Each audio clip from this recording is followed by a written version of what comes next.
kanalimizga xush kelibsiz. Bu kanal yangi va siz tomoshabinlar uchun manzur bo'ladi degan umiddamiz.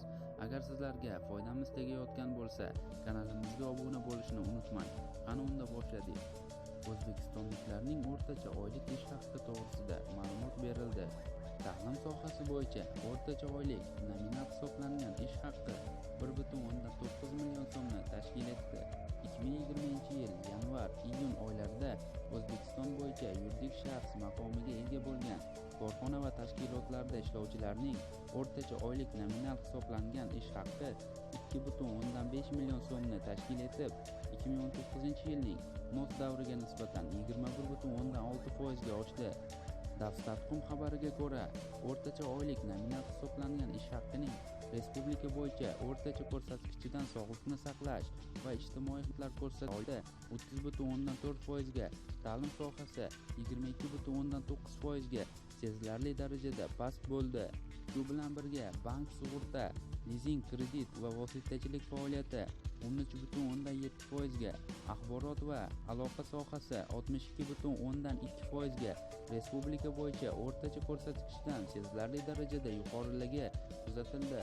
Iqtisodiy faoliyatning barcha turlarida 2019-yilning mos davriga nisbatan o'rtacha oylik nominal hisoblangan ish haqining o'sishi kuzatildi.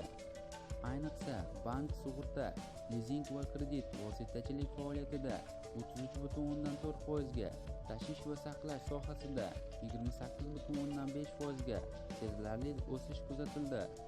Ta'lim sohasi bo'yicha o'rtacha oylik nominal hisoblangan ish haqi 1,9 million so'mni tashkil etib, 2019-yilning mos davriga nisbatan 17,0% ga oshgan. Respublikadagi o'rtacha oylik nominal hisoblangan ish haqiga nisbatan sezilarli yuqori ko'rsatkichlar: Toshkent shahri 39,6%, Sirdaryo viloyati 2,0%, Toshkent viloyati 0,2% va Qoraqalpog'iston Respublikasi 0,2% hissasiga to'g'ri kelgan.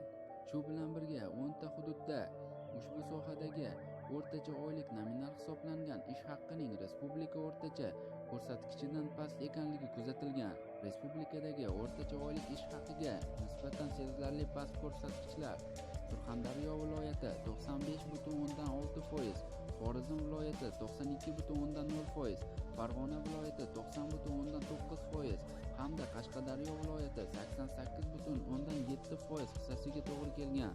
E'tiboringiz uchun rahmat. Agar sizlarga ma'lumotlarimiz yoqqan bo'lsa, like tugmasini bosib kanalimizga qo'shilishni unutmang. Chunki oldinda bundan ham qiziq va ajoyib bo'lgan ma'lumotlarimiz bor.